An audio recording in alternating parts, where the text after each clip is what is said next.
या ना खाता ना भाई, जो असुद्दीन ओवैसी कहते वही सही, ये तो होगा नहीं। मैं भारत सरकार से अनुरोध करता हूं कि इस तरह का काला कानून, इसमें संशोधन नहीं, इसको पूर्णतः खत्म करना चाहिए। ये देश के लिए कैंसर, ये देश के लिए कैंसर, ये देश के लिए कैंसर की बीमारी है। हम जो है देश में शांति और अमन चाहते हैं, और दूसरी जगह बस जला रहे हैं, लोगों को मार रहे हैं, तोड़फोड़ कर रहे हैं।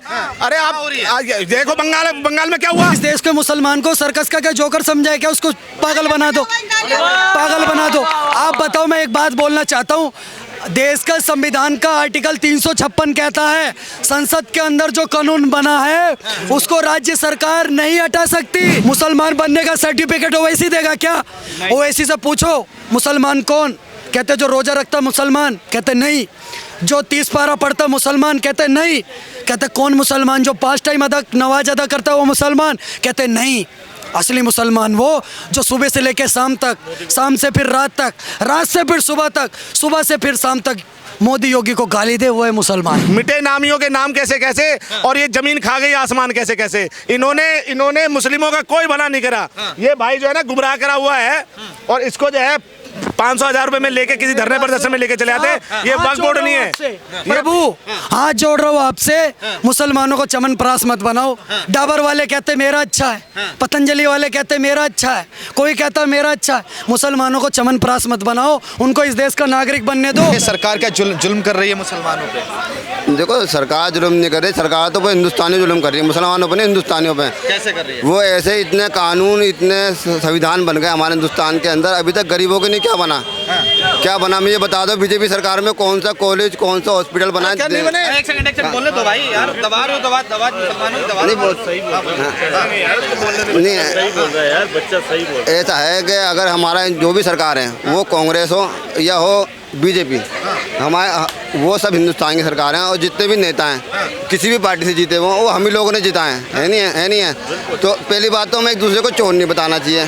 अगर हम एक दूसरे को चोर बता रहे हैं, चोर बनना को रहा है हिंदुस्तानी, है नहीं। अगर मैं राहुल गांधी को चोर बताता हूँ, राहुल खान है, राहुल खान है जिसका बाप जो है, नहीं राहुल खान की बोलते हैं, राहुल खान बोलिए उसको, राहुल खान है वो, राहुल खान बोलिए उसको, राहुल गांधी मत बोलिए। गांधी के मुसलमानों पे अत्याचार घंटा अत्याचार हो रहा है। सेकुलरिज्म के नाम पे, माइनॉरिटी के नाम पे इनको भरा हुआ बिल्कुल। माइनॉरिटी शब्द का एक बात बताओ, माइनॉरिटी का शब्द कहाँ लिखा है संविधान में? आज ये कह रहे हैं संविधान की हत्या हो रही है। अरे आप बताओ ना कि संविधान की हत्या तो तुम लोगों ने करी थी। अगर ये भाईचारा का पाठ जो हमें पढ़ा रहे हैं, सुनो, भाईचारा का जो पाठ पढ़ा रहे हैं हमें, आपके माध्यम चैनल के माध्यम से बोलता हूँ, सुन लीजिए कि मुगलों ने मस्जिदें बनाई मंदिर तोड़कर, मुगलों ने मस्जिदें बनाई मंदिर तोड़कर। अगर भाईचारा था तो मस्जिदें बन नहीं सकती थी मंदिर छोड़कर। अगर भाईचारा था, ये चूतिया बनाने का काम कर रहे हैं हमारे ऊपर, ये चलेगा नहीं। ये जो है ना माइनॉरिटी के नाम पे, माइनॉरिटी शब्द आप मुझे दिखा दो, मैं इसके पाँव पकड़ूंगा अभी। माइनॉरिटी शब्द संविधान में दिखा दो, कहीं लिखा हुआ? दिखाओ, वक्फ बोर्ड लिखा हुआ दिखाओ, मैं इसके पाँव छूंगा अभी। कुरान में वक्फ बोर्ड नहीं है, कुरान में वक्फ बोर्ड ये कहीं ना तो कहीं नेहरू के टाइम पे थोपे हुए लॉ है हमारे ऊपर। और ये अगर ये खत्म नहीं किया गया, मैं भारत सरकार से अनुरोध करता हूँ कि इस तरह का काला कानून, इसमें संशोधन नहीं, इसको पूर्णतः खत्म करना चाहिए। ये देश के लिए कैंसर, ये देश के लिए कैंसर, ये देश के लिए कैंसर की बीमारी है। अगर इसको नहीं खत्म किया गया तो ये कहीं ना कहीं मोटे पिछवाड़े वाले जो है ना अपनी गांड टेक के बैठे रहेंगे, और जो है ऐसे मुसलमानों का शोषण सही होता है। ये अपना शोषण करवाने के लिए मजबूर है। आज देखो, पैसे देके मुस्लिम समाज जो है प्रदर्शन करा रहा 7 जुलाई तक। अरे हिंदू समाज भी रोड पे उतरेगा, हिंदू समाज भी रोड पे उतरेगा। हिंदू सेवा नहीं है, हिंदू समाज भी रोड पे उतरेगा और इसका विरोध करेगा कि हम सरकार से क्या मांग करते हैं कि इस तरह का काला कानून, इस तरह का कैंसर इस देश से खत्म होना चाहिए। हाँ जी, हिंदू सोया नहीं है, हिंदू अभी देख रहा है, जिस दिन जगह करना खा जाएगा। अच्छा, मगर मैं जानना चाहूंगा, भाई ने बात जो भी बोली प्यार से बोली, तो बस प्यार से बोलो। हम भी क्यों बोला जाइए? मैं आपसे जानना चाहूंगा, ऑल इंडिया मुस्लिम पर्सन, भाईजान एक मिनट रुक जाइए, भाईजान से थोड़ी बात कर लेने दीजिए। मैं आपसे जानना चाहूंगा, all India Muslim person law board कह रहा है कि धरना प्रदर्शन करेंगे, रोडे जाम कर देंगे, और सरकार का ये जो कानून लेके आई है हम इसको नहीं मानेंगे, क्या कहेंगे? देखो ऐसा है, पहले तो ये बताओ धरना प्रदर्शन करना या विरोध करना ये गलत है? गलत है, बिल्कुल गलत है। मुर्शिदाबाद में सुनिए, बिल्कुल गलत है। तोड़ एक तरफ आप कहते हो, एक तरफ ये कहते हैं हम तो भाईचारा निभा रहे हैं, हम जो है देश में शांति और अमन चाहते हैं, और दूसरी जगह बर्फ बस जला रहे हैं, लोगों को मार रहे हैं, तोड़ फोड़ कर रहे हैं। अरे आप देखो बंगाल में क्या हुआ, आप देखो महाराष्ट्र में क्या हुआ, नागपुर की घटना थी ना। तो ये तमाम तरह का जो है ये चीजें कर रहे हैं, तो ये नहीं सहेंगे। इनको गुमराह कर रखा है, ये गुमराह कर रखा है। इनको 500,000 रुपए में लेके आ जाते हैं और इनको गुमराह किया हुआ है। हाँ, इनको 10-20 रुपए का इनको 10-20 रुपए का गुटखा दे देते हैं और पूरे दिन चबाते रहते हैं, और ये कहीं ना तो कहीं विरोध करते रहे कि वक्त को खत्म। अरे तुम्हारे बस की कुछ भी नहीं है, ये काला कानून खत्म भी होगा। अभी इसमें संशोधन हो रहा है और ये खत्म होगा। जितनी जमीनें थी, अगर वो हिंदुस्तान तुम्हारी थी तो तुम्हें मिल जाएगी, नहीं है तो पूरा यहाँ पे रख के जाना पड़ेगा, नहीं तो पाकिस्तान से हमारी जमीन ला के दो। समझ गए? जिस तरह से all India Muslim personal law board हो गया, ममता बनर्जी हो गई और तेजस्वी यादव हो गए, वो कह रहे हैं हम वक्फ की ज़मीन पे जो कब्जा हुआ है, जो जिस तरह से सरकार ने काला कानून लेके आया है, हम इसको डस्टबिन में फाड़ के फेंक देंगे। आप एक आम मुसलमान हैं, उनका समर्थन करते हैं, नरेंद्र मोदी का समर्थन कर रहे हैं? देखो हम तो समर्थन तो मोदी का ही करेंगे, और दूसरी बात है हम बात ये करेंगे कोई भी बात हो, फैसला हो, सही फैसला हो। खतना कराते हुए 2 बूंद क्या खून की गिर गई जमीन पे, कहते हैं हिंदुस्तान की मिट्टी में हमारा भी जमीन। ये देखो ना, मनमोहन सिंह जी बोलते थे देश के संसाधनों पर पहला हक मुसलमान का है। क्यों डरा रहे हो? क्यों? अरे देखो यार डरने की तो कोई बात है नहीं, मगर मैं ऐसे बात नहीं कर रहा। मैं हिंदुस्तान का, मैं भी हिंदुस्तानी हूँ। जीना मरना अलग बात है, मरना हर इंसान को है। कोई भी उम्र पट्टा लेके नहीं आया यहाँ पे, वो रोडपति हो या हो करोड़पति, मरना सबको है। कोई गोली से मरेगा, कोई खुद दवा खा के मरेगा, है नहीं, मरना सबको ही है। हम नहीं मरेंगे गोली से भैया, हम नहीं मरेंगे। कम उम्र में फिर ये गले में बम बांध के फिर अल्लाह अकबर बोल के क्यों फट जाते हो? फिर तो कह रहे हैं कि नरेंद्र, आपत्तिजनक टिप्पणी मत करो, उनको बात रखने दो। इस देश के सच्चे अच्छे मुसलमान को उसका हक मिलना चाहिए, पर वक्फ बोर्ड नहीं मिलना चाहिए। क्यों मिले भाई? इस देश के अंदर संविधान है। ममता बनर्जी जी ने क्या बोला कि वो उसको डस्टबिन में डाल देंगे, लागू नहीं होने देंगे। इन्होंने इस देश के मुसलमान को सर्कस का क्या जोकर समझा है क्या? उसको पागल बना दो, पागल बना दो। आप बताओ, मैं एक बात बोलना चाहता हूँ, देश का संविधान का आर्टिकल 356 कहता है संसद के अंदर जो कानून बना है उसको राज्य सरकार नहीं हटा सकती। बिल्कुल। फिर क्या मूर्ख समझा इस देश के मुसलमान को? इसीलिए नहीं पढ़ने दिया था कि पढ़ लेंगे तो फिर विरोध कर देंगे। ये सिर्फ और सिर्फ देखिए, बातों पे तो वोट बैंक को आप रिझा सकते हैं, बातों से वोट बैंक तो आप ले सकते हैं। कल को अखिलेश यादव बोले, कोई कहीं से भी बोले, कोई डीएमके का बोले, कोई पीएमके का बोले, कि स्टालिन बोले, कोई भी बोले, पर ये हो सकता है क्या? एक तरफ ये कहते हैं हम संविधान को मानते हैं, राहुल गांधी यूं करके लाल किताब हिलाते हैं। अरे उस लाल किताब में लिखा क्या, ये तो पढ़ो भाई।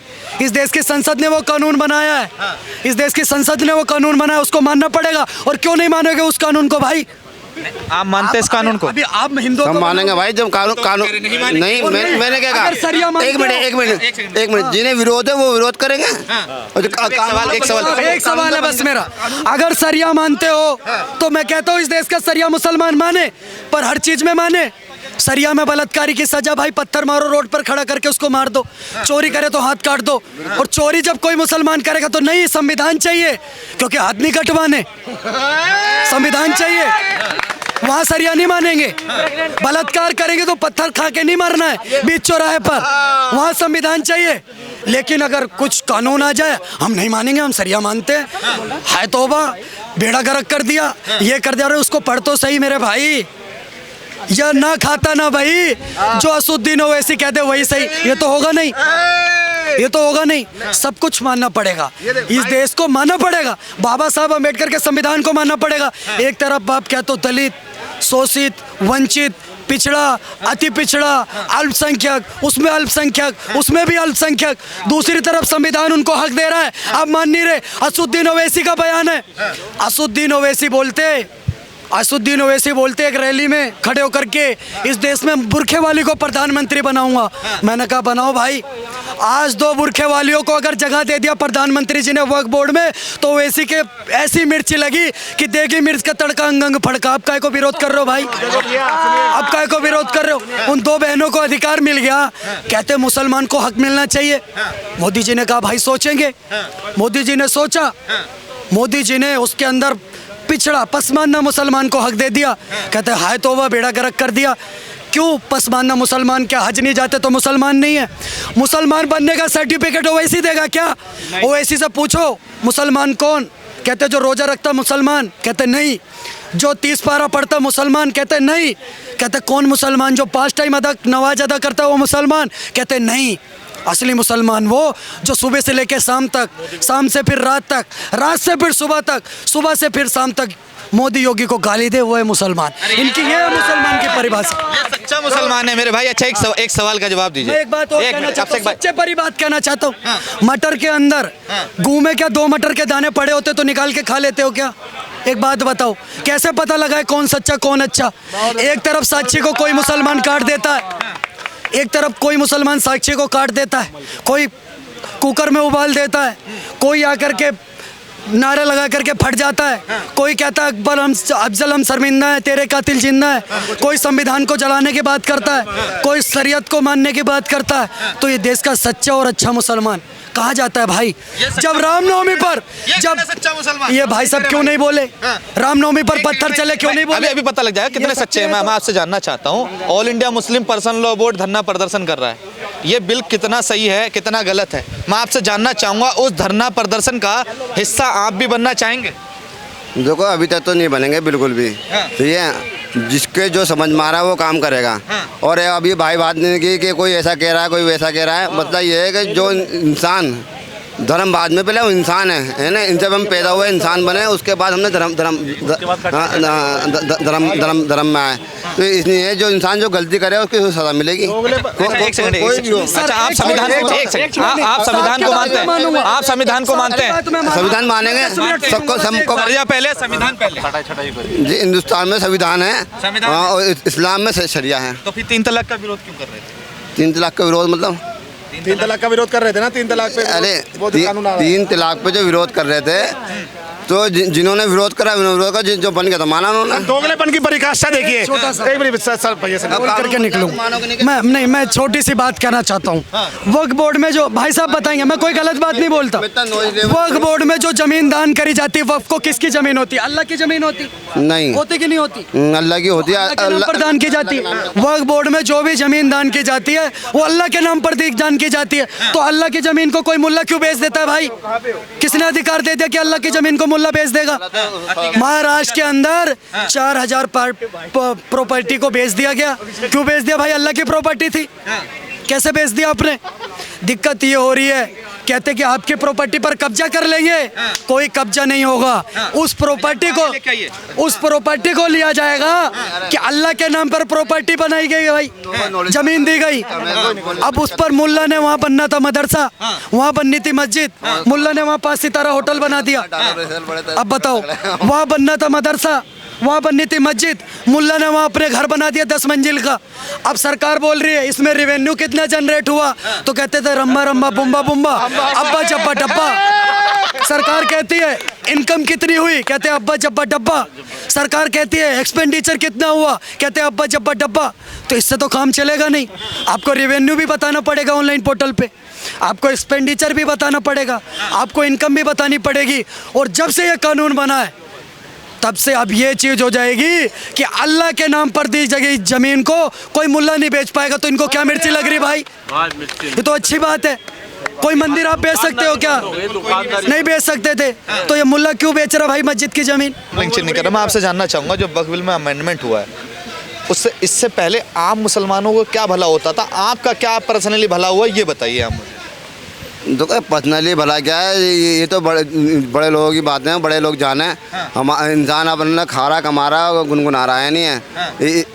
मगर बात बड़े लोग के कितने स्कूल बने हुए हैं, कितने डिस्पेंसरी बने हुए हैं वक्फ की जमीन। मेरी बात सुनो, मैंने अभी तुमसे पहले कहा था कि गलती जो भी करेगा, कोई भी करे, वो मेरा भाई करे या मेरा बाप करे या मैं करूं, जो गलती करेगा सजा मिलेगी उसे, है नहीं है। वो उसमें कोई से भी धर्म हो, कोई से भी जाति हो। हाँ। सिर्फ एक बात बोलना चाहता हूँ, ये कानून देश के अंदर सेना के बाद सबसे ज्यादा जमीन किसके पास? वक्फ बोर्ड के पास 9 लाख एकड़ जमीन। कितनी जमीन? 9 लाख एकड़ जमीन। सुनिए, मैंने मेरी बात सुनिए, आप मेरी बात सुनिए। वक्फ बोर्ड के पास, साहब 1 मिनट दे दो बस। देश में सेना के बाद सबसे ज्यादा जमीन वक्फ बोर्ड के पास 9 लाख एकड़ जमीन। देश में कोरोना हुआ, सबसे ज्यादा जमीन वक्फ बोर्ड के पास थी। बहुत पैसा कमाया होगा। मैं कहता हूँ कोई 10 जगह गिना दो जहाँ पर all India Muslim personal law board और वक्फ बोर्ड ने कोरोना के अंदर जब महामारी चल रही तो मुसलमानों पर कितना खर्चा करा।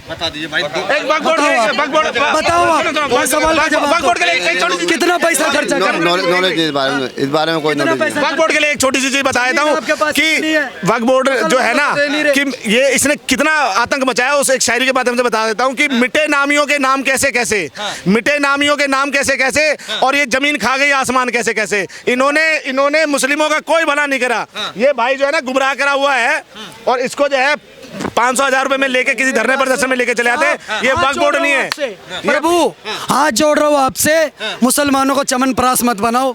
डाबर वाले कहते मेरा अच्छा है, पतंजलि वाले कहते मेरा अच्छा है, कोई कहता मेरा अच्छा है। मुसलमानों को चमन प्रास मत बनाओ, उनको इस देश का नागरिक बनने दो। समाजवादी पार्टी कहती हमने तो भाई साहब गोली चलवा दी आपके लिए। कांग्रेस कहती हम तो पुराने आशिक है। उनको क्यों बांट रहे हो भाई? उनको समझ नहीं है क्या? वो अपने आप समझेंगे बिल को। मैं कहता हूँ सबसे बड़ा मंच कौन है मुसलमान भाइयों का? बताओ। मुस्लिम मंच, भारतीय मुस्लिम मंच इस बिल का समर्थन कर रहा है सर। तो असुद्दीन ओवैसी कौन होता है? वो तो आरएसएस का बना हुआ है, आरएसएस का बनाया हुआ है मुस्लिम राष्ट्र मंच। मतलब सुनो, ना खाता ना भाई, जो पॉलिटिकल नॉकआउट का पत्रकार कर देगा वही सही। ये तो होगा नहीं। मतलब आप डिसाइड करेंगे कौन सही है, कौन किसकी शाखा में जाता है, तो रोक लीजिए ना। क्यों नहीं रोक रहे कि शाखा ने बनाया या उसने बनाया? आज क्या इस देश के अंदर अंबर जैती मुसलमान नहीं है, या हाफिज रंगरेज साहब ही मुसलमान है? वक्फ बोर्ड का सबसे पहले विरोध किसने करा? बताइए बताइए। वकीलों ने करा, कई लोगों ने भी। सबसे पहले PIL किसी ने लगाया है तो जैदी साहब ने लगाया है, जो उसके सदस्य थे। उन्होंने सबसे पहले PIL लगाया और बताया कि 4000 प्रॉपर्टी जाकर बेच दी महाराष्ट्र की सरकार ने, महाराष्ट्र के लोगों ने, वक्फ बोर्ड के लोगों ने। अभिषेक ठाकुर गया था क्या? मैं गया था बेचने के लिए प्रॉपर्टी। इनके ही रहनुमाओं ने 2010 में, ये देखो, 2010 इनके ही ये जो आज समर्थन में जा रहे हैं, ये समर्थन में जा रहे हैं, ये 2010 में खुद लालू यादव जी ने